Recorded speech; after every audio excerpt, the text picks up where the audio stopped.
So I wanted to make this video outside, but the sun has gone away and it is a little chilly. I'm not gonna lie. I'm not gonna lie. Ooh. I'm not gonna lie. It's a little chilly out here.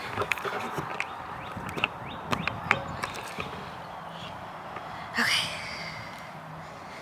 Hello. Oh my god, can I do this? It's so chilly. Okay. Let me come closer. Okay, hi.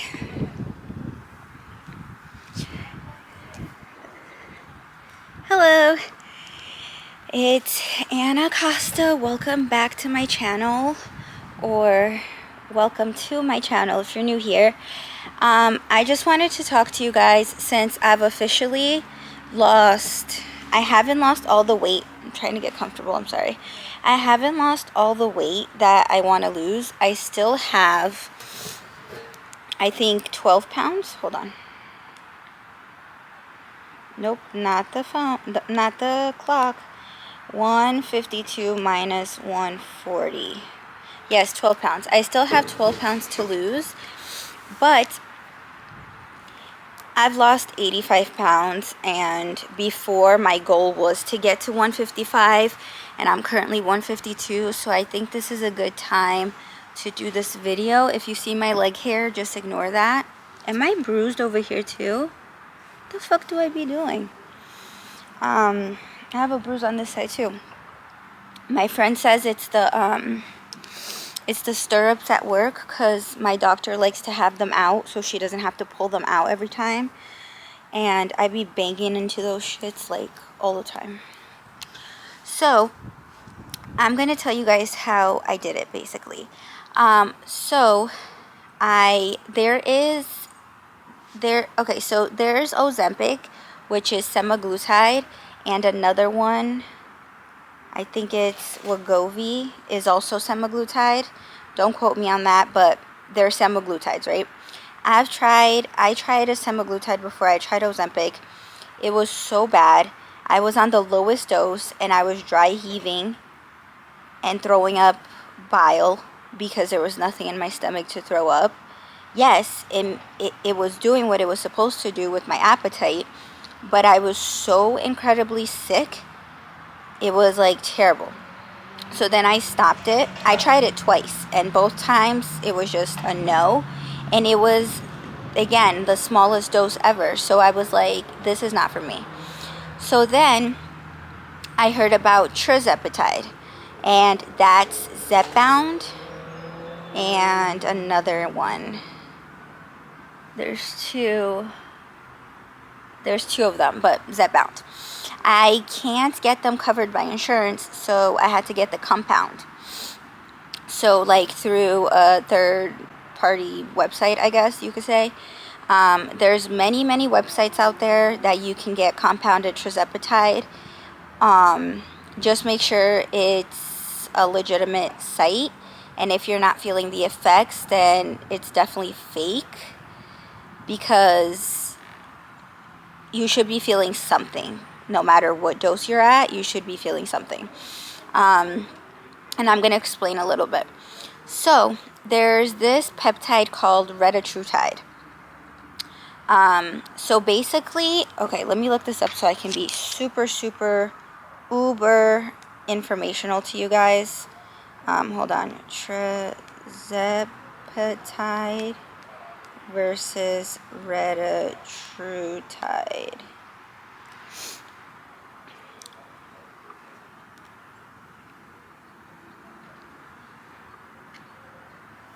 Okay, this is what I wanted to tell you guys. So tirzepatide is a GLP-1 with a GIP. So it's a dual agonist. Retatrutide has GLP-1, GIP, and glucagon. Okay? It's a triple agonist. So retatrutide's side effects is supposed to be way less than tirzepatide, even though tirzepatide is way better than semaglutide. Okay, so it's semaglutide up here, which is what you guys know as Ozempic. Tirzepatide is down here, which you guys most likely know as Zepbound. And then there's retatrutide down here. Retatrutide is not out yet. I've been reading that they're trying to come out with it for it to be public to people,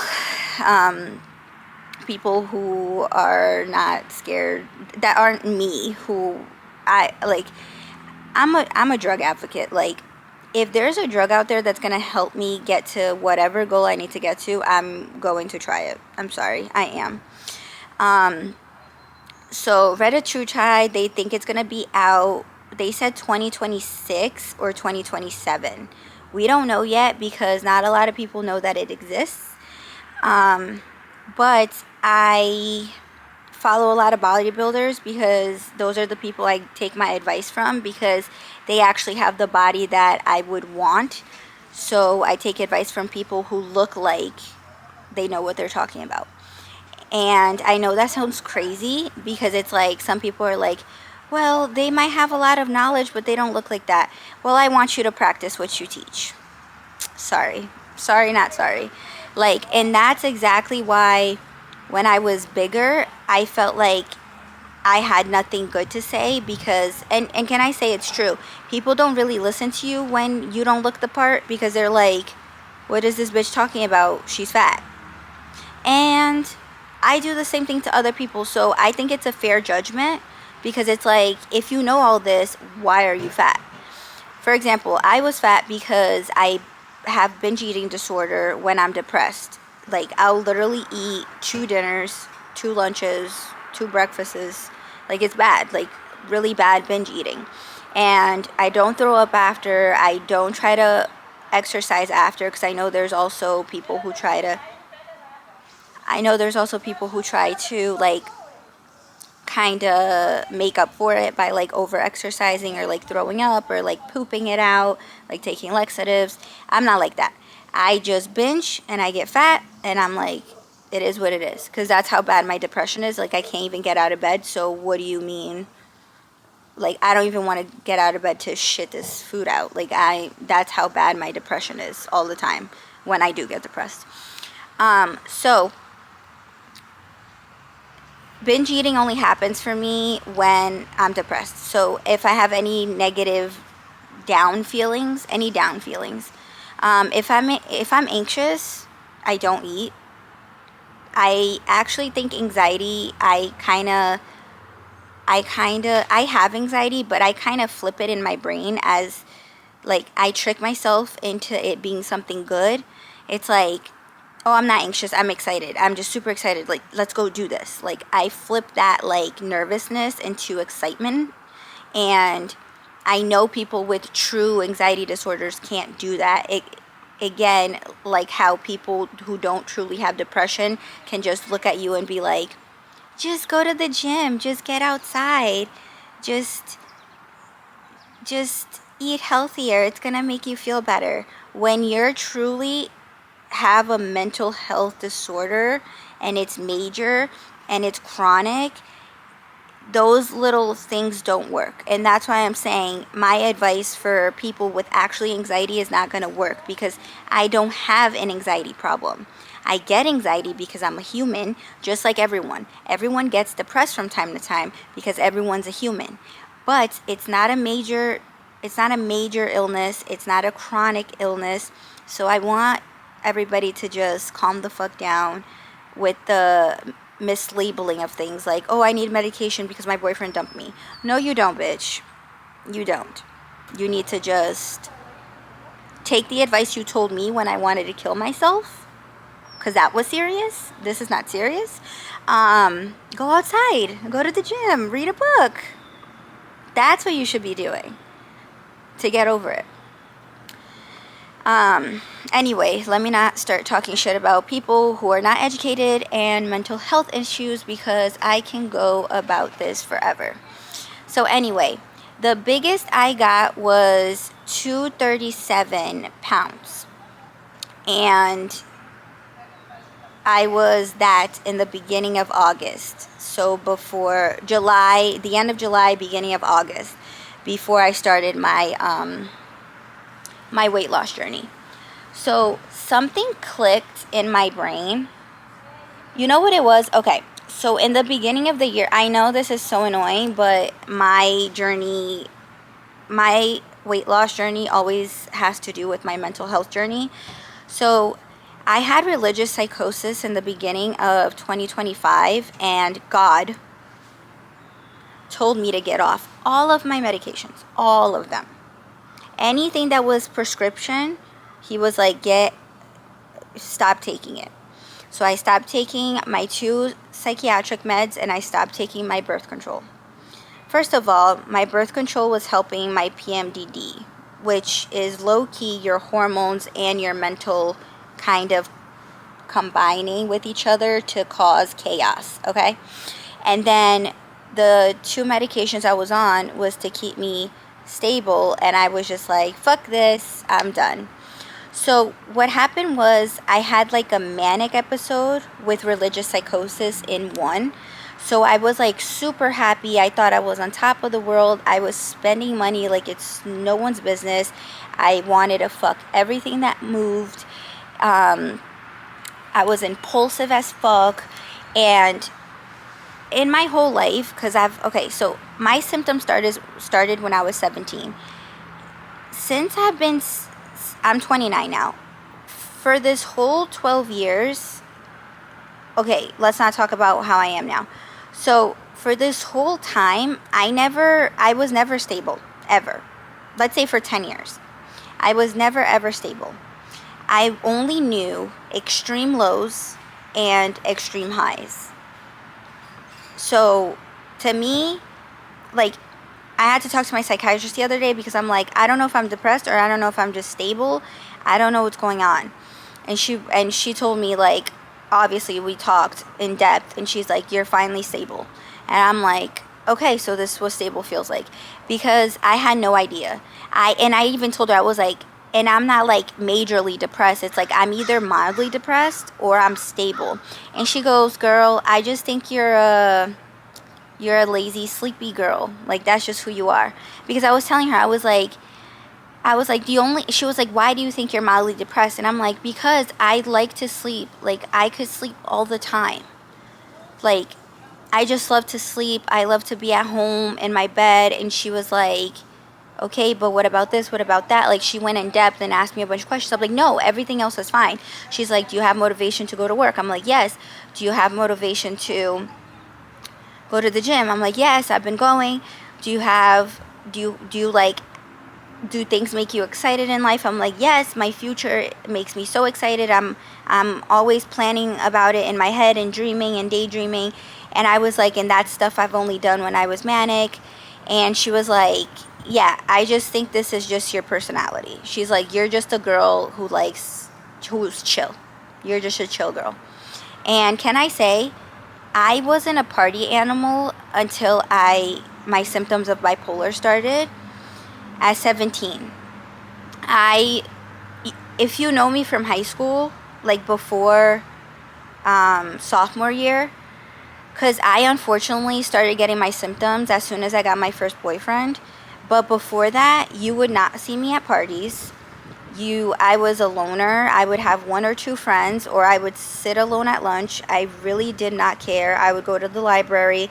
I'm just such a loner. I'm an introvert. I know most people don't think I'm an introvert and this is what Chat told me. Chat told me my personality is extroverted, but my true self is introverted.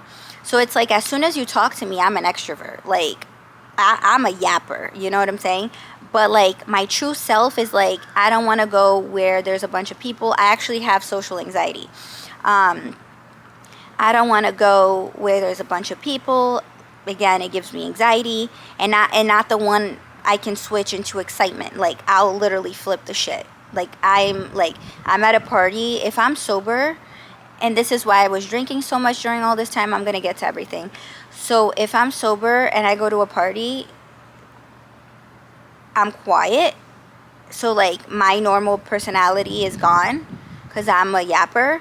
So I'm quiet. People think I'm bitchy and people think I'm stuck up because they think I'm judging them. And the fact is I'm looking around and I'm like, who the fuck here can I vibe with? Because like I'm just looking around, not kind of like scoping out the place, like who here can I cling to for the rest of the night so I don't shit my pants or literally flip my shit. Because when I get anxiety attacks, I cry. So it's like, who here can help me not have an anxiety attack or not shit my pants? Because one of those things are going to happen. Because when I get anxiety, one of those things always happen. And, you know, people just think you're bitchy and you're judgy and you're stuck up. And it's not true. It's just I don't like the environment that I'm in. And that's why I started drinking. Even because I started drinking for fun. And that's when it was controllable, when I was like 14. And I was able to control it. But because I would always drink with the same group of people. So it's like I would be normal with them with alcohol or without alcohol. It was after my mania started and I started going to parties that I was using alcohol and drugs to cope with my social anxiety. Because at parties, there's so many people I don't know. So I'm like, if I get there drunk already, one, I'm drunk, so I'm definitely going to be outgoing. And two, I got so drunk that it's like, I won't even remember, so why would I care what the fuck happens? Like, I'm not going to care if I embarrass myself. I'm not going to care if I talk too much. I'm not going to care if I'm annoying. I'm not going to care if I talk too little. Like, I'm literally not going to care about anything because I am out of my mind drunk. So that's when the blackouts started happening. I would just black out like every weekend, Friday and Saturday. It was very unhealthy, whatever. So anyway, going back, from when I was misdiagnosed. And how do you say when you were medicated wrongfully medicated for 8 years. So from 17 to 27, I was with this provider that literally any drug I asked him, like he wasn't trying to make me better. There was a point where I was taking 7 medications at once. He first thought I had anxiety. I'm telling him, I'm like, I don't have anxiety to the point that I need to take an anxiety pill every day. He's like, okay, so let's put you on Klonopin. So then you take the Klonopin at the times that you flip out. But he still didn't take me off of the everyday anxiety meds that I definitely didn't need. So that's 2 medications right there. Then I'm like, I'm so depressed. He added 1. It wasn't helping. He added another 1. Then he's like, he wouldn't say I'm bipolar ever. He was just like, you're showing signs of like psychosis. So he would put me on antipsychotics. And at one point I was like on 2, I don't know. And then it was like a mood stabilizer. No, he never put me on mood stabilizer. He put me on Adderall because I'm like, I can't focus. It was kind of like he was my bestie drug man, because it's like, and I'm very smart and I research things. So it's like, when I asked for Adderall, I really wanted Adderall to party. Plain and simple. And the Adderall didn't even help me because I used it for school. And a lot of people think I have ADHD, but I don't want it medicated because I like talking all over the place. I like being all over the place.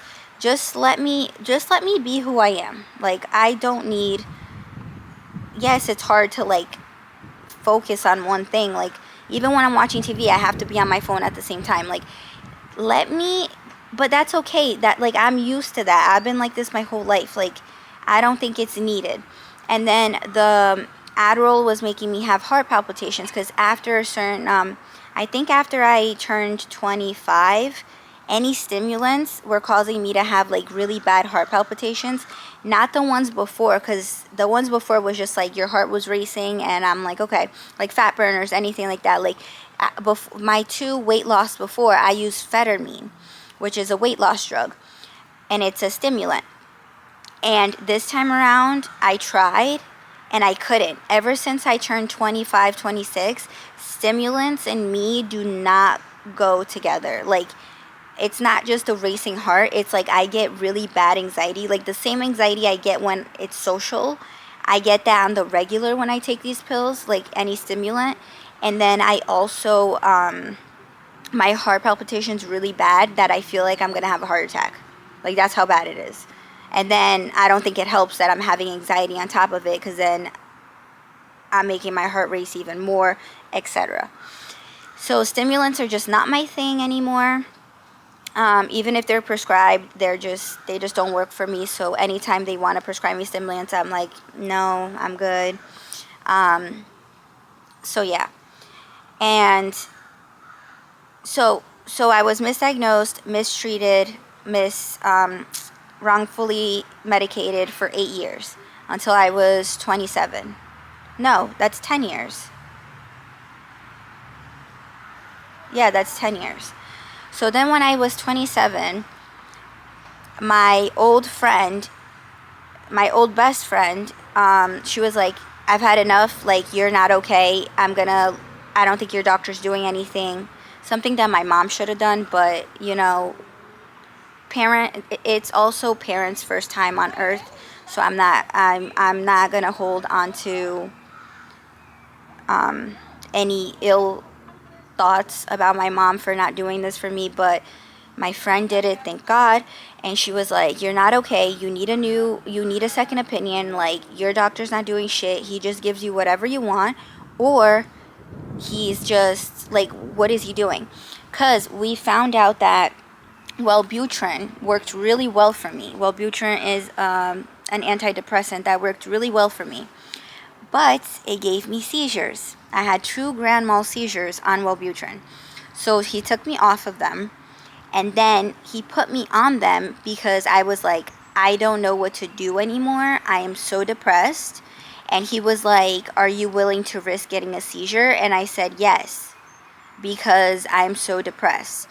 And also, they didn't know what caused my seizures. Till this day, they didn't know what caused it.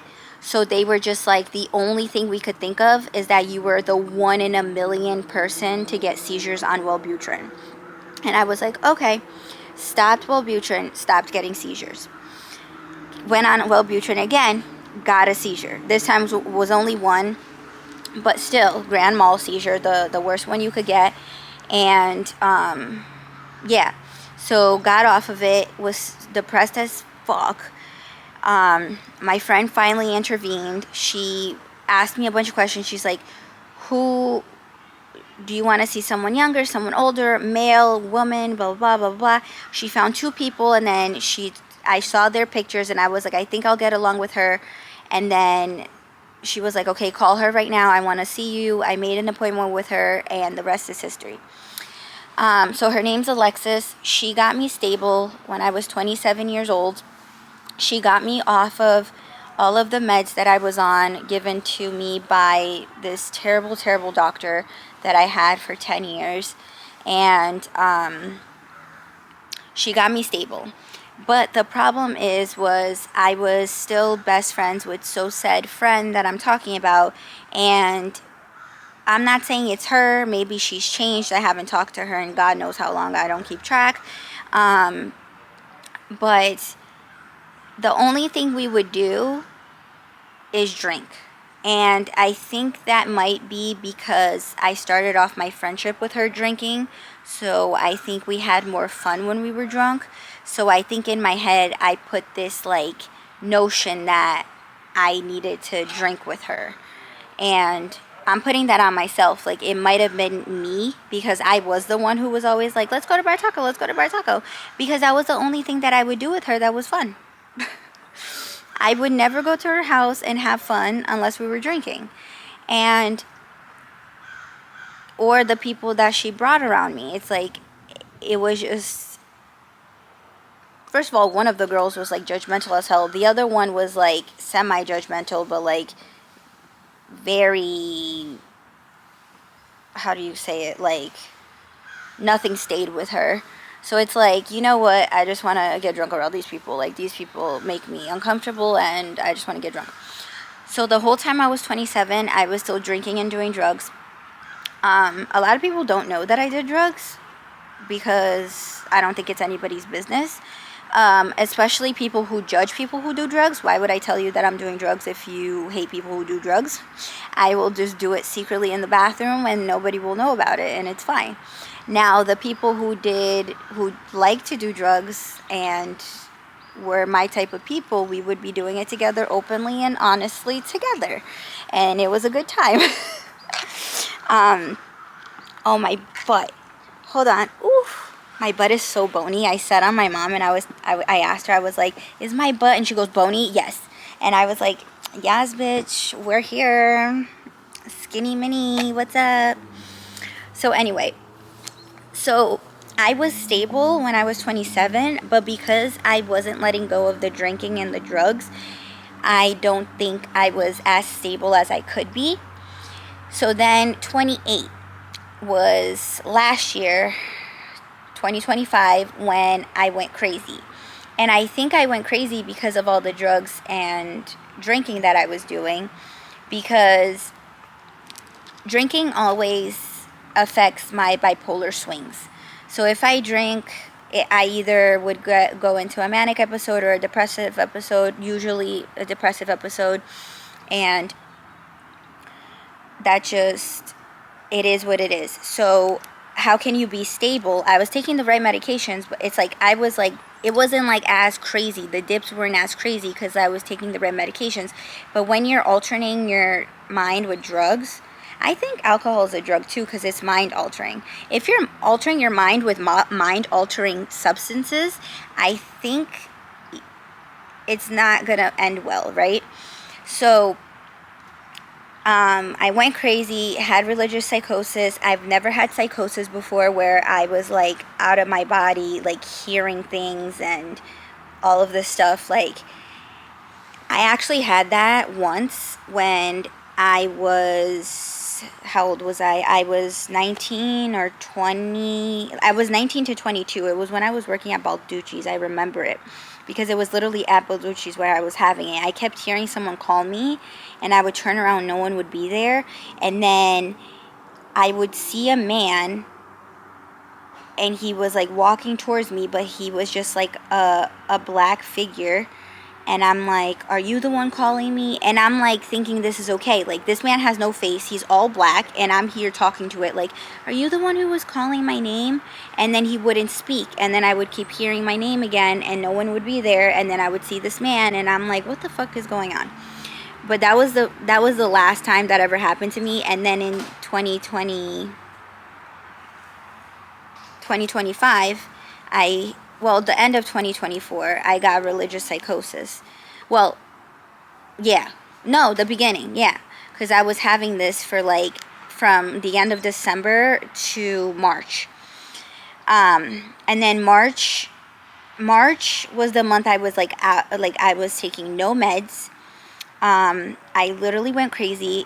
This is the first time my mom was actually like, okay, because my mom, every single time she was in denial that I had mental health issues. And then when she saw me, during this time, she was like, yeah, you need help. So in April, it was calming down a little, but I was still being really crazy. But it calmed down to the point where I was able to finally hear advice. So there was this one day I was crying and I was flipping out, and I drove to New York from Connecticut because my mom was working, and I was having an anxiety attack, and then it stopped midway through the drive. I was like hysterically crying. And then when I got to my mom, I was just sad, and I was like, I don't know what to do anymore. I need help. And she was like, okay, do you want to call your psychiatrist? And I said, yes. And before that, when anybody would say that, I'd be like, what do you mean? I'm fine. Why? What do you mean I have to call my psychiatrist? Or what do you mean you want to take me to get evaluated? What do you mean? I'm perfectly fine. Like throughout March. This was April. It was like mid-April. I finally was like able to listen to reason. Oh my God, I'm fucking freezing. I was finally able to listen to reason, and we called.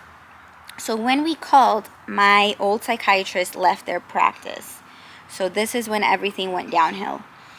So because I was clearly in a manic episode, the doctor there only wanted to, because I knew the medications I was on, he only wanted to give me my antipsychotic so it could control my manic. So then what happened was that worked. In 4 or 6 weeks, my manic was controlled. But I got super, super, super, super depressed. Like, I've never been this depressed in my whole entire life. And, like, to the point that I was like, I'm really gonna take my bottle, because the way I like, the way that I think of dying is like, I want to die the least painful way possible. And like, jumping off somewhere, that's scary. Getting hit by a car, I already got hit by a car, it hurts. So the easiest way I could think of, like, slitting your wrist hurts, electrocuting yourself hurts, burning yourself hurts, and it's scary, and it takes long. Fucking suffocating yourself doesn't sound fun either, because you're like panicking while you're suffocating. You're like, so that doesn't sound fun to me. So I was like, if I were to take my life, it would be with pills, and I would just hope and pray that I wouldn't have anxiety before that. But I'm so scared of having anxiety before dying, because I'm scared to die because of that. Like, I'm scared of the process of dying. So I'm like, no. But like, at this point, I was like ready to take, like, combine all the pills that I had at home and just take them all and just die. That's how bad it got. So I told my mom, I was like, I am not okay. I had a therapist at the time. So my therapist was like, let's try to find your psychiatrist. So with the help of my old therapist, we found, her name's Alexis. We found Alexis. She's working like remote now, and I chatted her, and I asked her for advice and whatever, and she told me what to do. So I was able to get on my antidepressant again. And then in another 6 weeks, I got better, right? So I was getting used to the swing of things, but I was still drinking. This was already now a couple months later, like from April. So April to May, I was on the antipsychotics. Then from May to June, I was on both of them, and I started getting better. So then that's when that's why in August I was finally able to be like, okay, I want to lose weight. I'm going to do it. Like, I was stable enough to make that decision. So I started my weight loss journey. But I would drink here and there, I think. No, I went sober from August to December. No, to November. Thanksgiving. I drank enough to throw me off. And then I drank again in December. And then that's when I started going out again. In the beginning of 2026, I started going out again.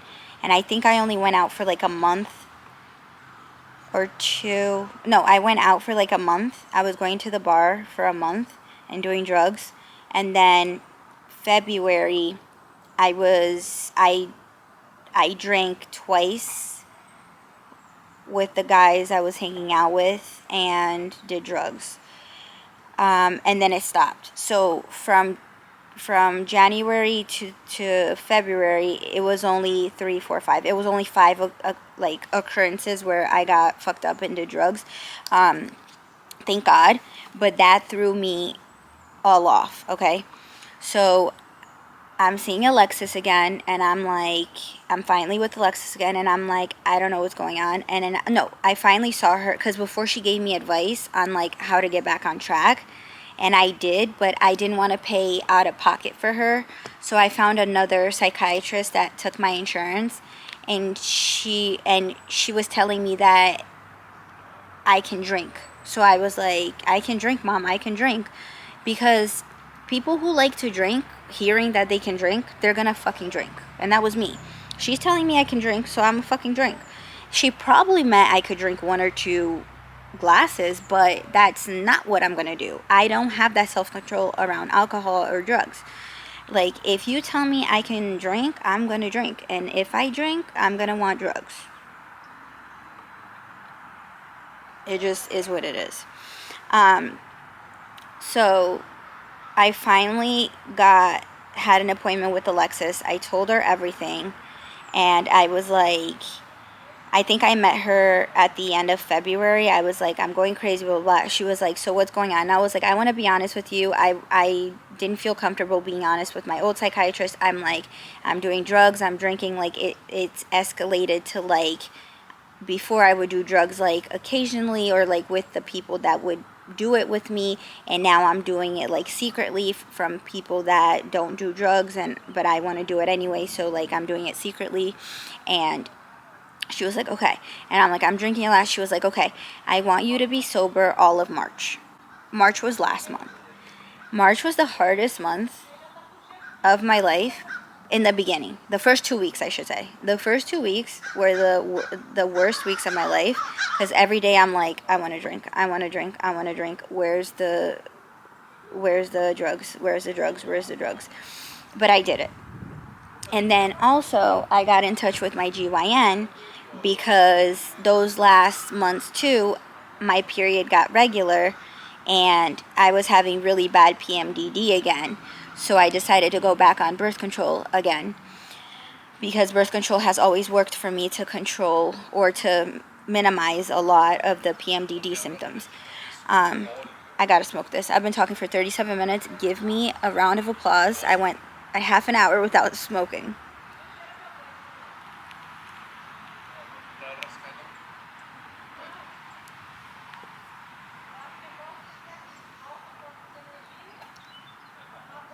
Okay, so I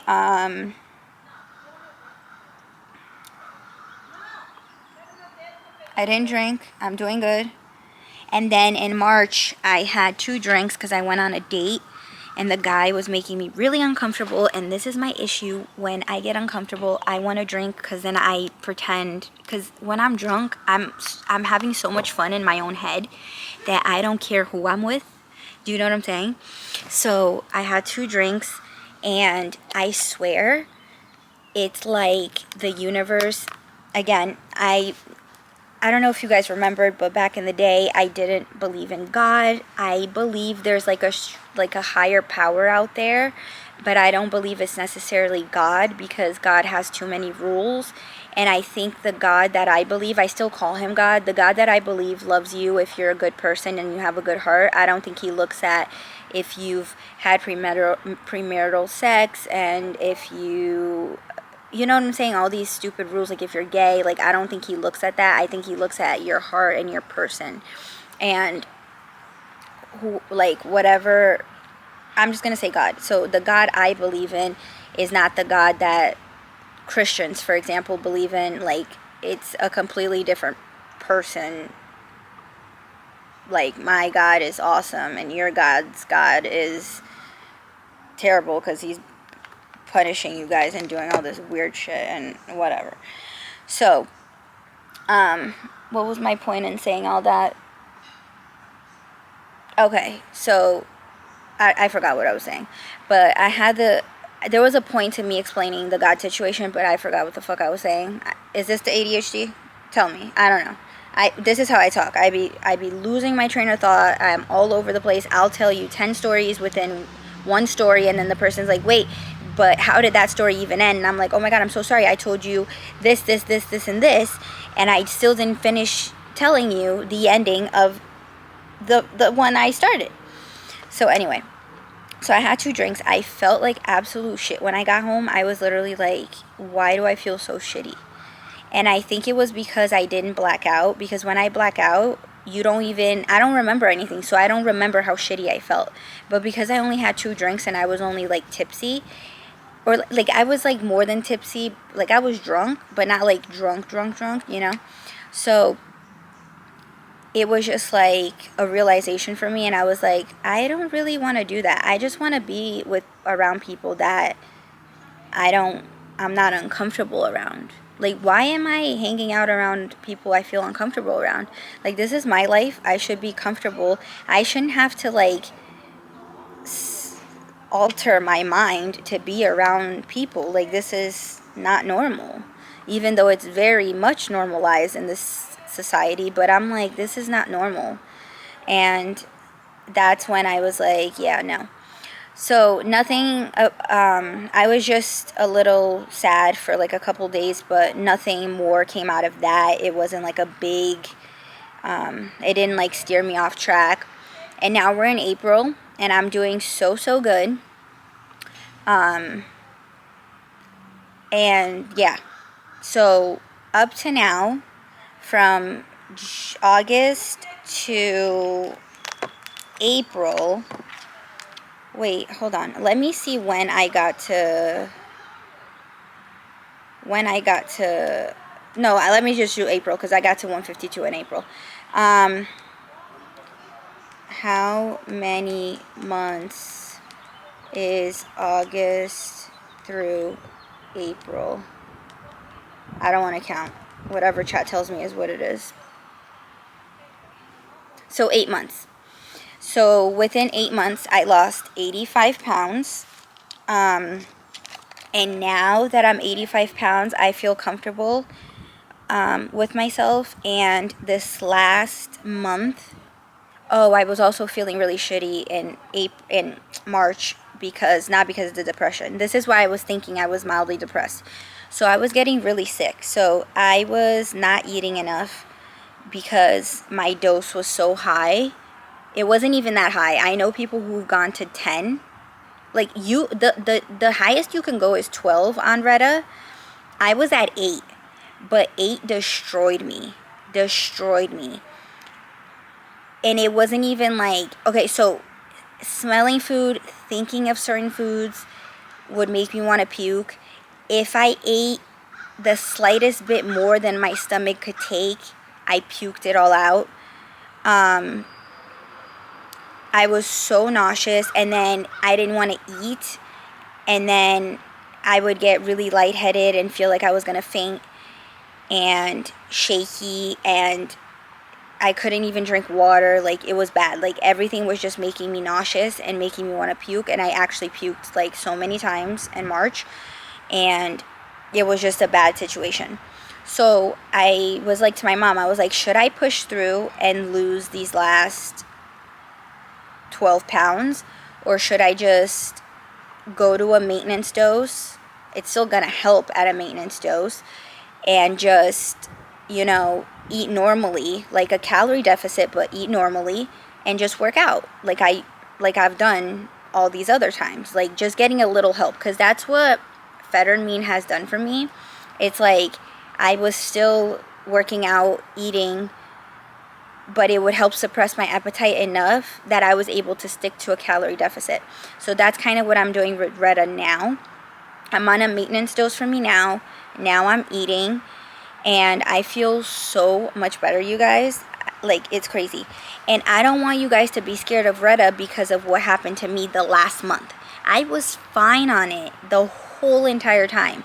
It was just this last month was just too much for me. I guess, like, 8 was just the magic, because 7, when I was at 7, I was perfectly fine. As soon as I went to 8, all hell broke loose.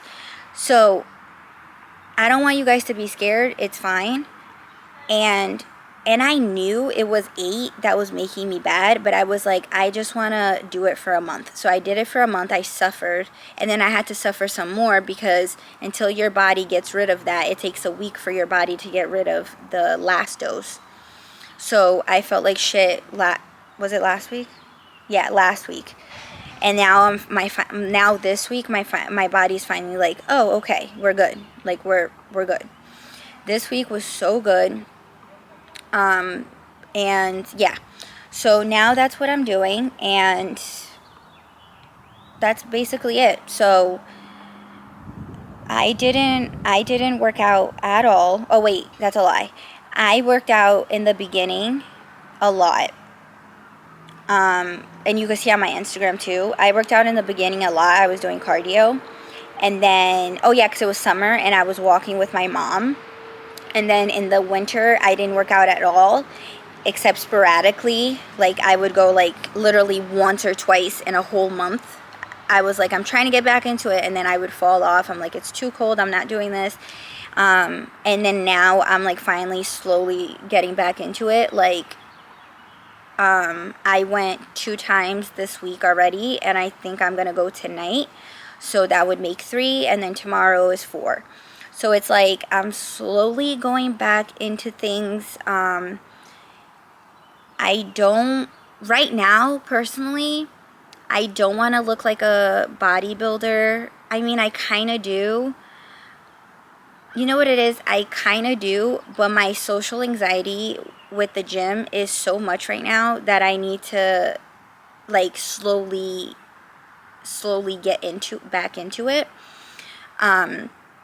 So right now I'm just doing, like, easy workouts, you know what I'm saying, until I'm, like, good to go back to, like, a full routine. Like, the first time I went, I only did cardio just to, like, say hi to the gym and, like, take the anxiety off of the gym. Yesterday was 8 o'clock on a Friday. There was nobody at that gym. I did cardio. I did abs. I was all by myself doing abs. I recorded myself. It was great. And then today, now that I'm going, it's already 7 right now. So by the time I go again, probably nobody's going to be there. So, you know, it would be comfortable and I'll do whatever. And, you know, I'm just working on my own issues that I have to not drive me to drink, because that's the main issue. Like, no matter if I'm taking the right medications, if I'm drinking, I'm never going to feel okay, because I proved that all of my 27 years old, that whole year, I was drinking the whole time, doing drugs occasionally, and it was just not the best, and then it turned into me having psychosis. So I don't want to do that. I just need to slowly ease into things that make me nervous. You know, like, I forget what the therapy is called when you slowly... There's 2 blackbirds just... So cute. They're chasing each other. Okay, bye-bye. They went that way. I hope you heard them. So, yeah, it's just... I just want to do things that make me happy, and I don't want to be around people that make me uncomfortable, and I'm just setting boundaries for my life and for myself now. And if you call me boring, and if you call me rude, and if you call me a bitch, I don't care anymore. This is who I am, and I'm almost 30 years old, and I can't afford to be miserable my whole life. I really can't. I really can't. I love life, to be honest. I really do. I love life when I'm okay, and I love the way that I live my life. I love watching shows in my bed all day if I want to. I like going to the gym, and, like, at times that I feel comfortable, or, like, when I get comfortable. Like, for example, I used to go to the gym at New York Sports Club when I used to go, because I lived in New York. Oh no, because when I was going, like, regularly, I was babysitting, so I was able to go when no one was there. So that's my issue. I just like going when no one's there. So I have to figure out a time for me with work where I can go, because if I go at 5 o'clock, like, I want to see if 7 o'clock it's better, because if I go right after work, which is like 5:30, there's too many people there. I can't do it. And I can't go in the morning. I can barely wake up for work. There's no way I'm waking up at 4 a.m. Like, there's no way. And also, I'm really scared because where I live now, there's bears, there's coyotes. I don't know if it's the coyote or the fox. Yeah, it's the fox. The fox literally looks like a dog. And Adrian said it because he caught it on camera, and he was like, I'm so scared of you seeing a fox because you're going to think it's a dog and you're going to try to pet it, and it could go one or two ways. He either could be friendly and let you pet it and you're friends with the fox now, or he could bite your hand or chew your stomach off. Either or. And I'm like, yep. So, and 4 o'clock, the sun is very much not out, so I'm too scared. I'm too scared to go. But the creatures, like, because I know 8 o'clock is dark, but they don't come out until like 12, 1. You know, like when there's not like barely any movement with cars and stuff. So that's when they come out. Like, we usually catch them on camera at like 2 to 4, sometimes 5 in the morning. No, 5, they're usually like gone. It's like rare if we catch them at 5, but like we always catch them at 2, 3, or 4 o'clock in the morning on the cameras, like roaming around here. So yeah, I don't want to, that's another thing. I think it would hurt to die by getting your body parts eaten, and then you die, you get eaten alive. I think that would hurt, and I don't want to do that. That's not the way I want to go. I want to go peacefully in my bed. Like, my ideal way of death is just I'm asleep and I just die. You know, sometimes you see, like, because I watch Grey's Anatomy, you see people dying and they can't breathe, and they're like, like, that to me is scary, because I can feel myself going, and I would get anxiety from that. I just want to be asleep and just, boop, dead. Find me in my bed. Find me in my bed dead. That's how I want to go. But anyway, so I hope you guys enjoyed this. I didn't really talk a lot about my weight loss. Oh, okay. Let me say something else. So while I was on, I'm still on Retta, but while I was on Retta, I tried to eat as healthy as much as possible. You're supposed to prioritize protein, but because, okay, it was kind of like I was pregnant. I couldn't smell or think of protein or I would puke. Chicken, don't even get me started with chicken. Eggs, don't even get me started with eggs. Anything that came from a chicken, if I smelled steak, beef being cooked, I couldn't eat it. I couldn't eat it. Like, you know, the raw, like when it's like raw and cooking and there's that smell. And then salmon was better, but I still couldn't smell it being cooked. Now I'm getting better because I had chicken yesterday. We didn't make it here, so I didn't smell it being made. But with chicken, it didn't even matter if I smelled it. Like, just chicken in general, even looking at a chicken cooked, not smelling it, nothing, a cooked chicken would make me want to throw up. So I think it's getting better because I had chicken yesterday, like I said. So throughout this whole journey, I did not prioritize my protein. I ate carbs.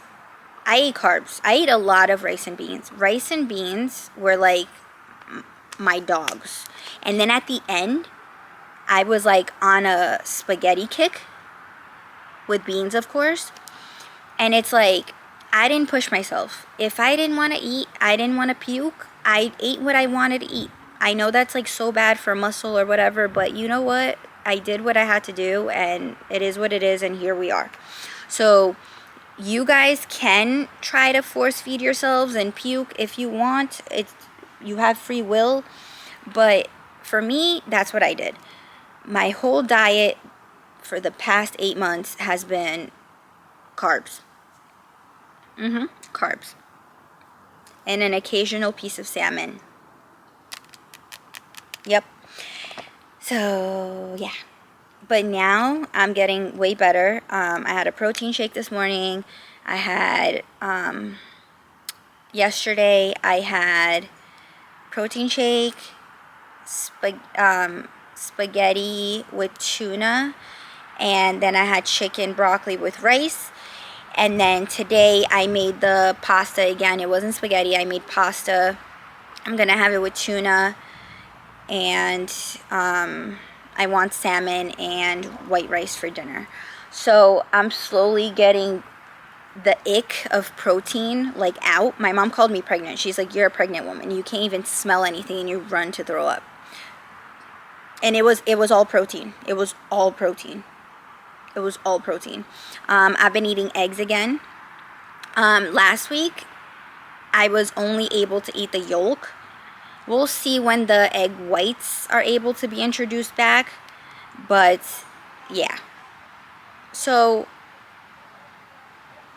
it's just like, I always say this, but in life, you just have to pick your heart.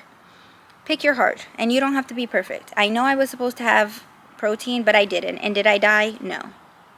Did I lose muscle? More muscle than I should have lost? Yes. But do I care? No. If I want the muscle back, I'll just start all over with that and go from there. All I wanted to do is get to a healthy weight, and that's all that mattered to me. So pick your heart. It's hard being fat. It's hard being skinny or losing weight. Well, being skinny and losing weight, because after you lose the weight, or I should say lean, being lean / skinny is hard because you have to maintain that, so you can't overeat. So it's like you either be miserable, ugly, and fat, or you be restrictive, pretty, and lean. Pick your heart.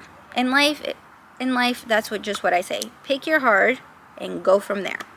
Whatever makes you happy, whatever you want to do, pick your heart and go from there. Alright guys, thank you so much for listening, and I will be back on YouTube now. So, welcome back, my babies. I love you guys so much, and I will see you next time.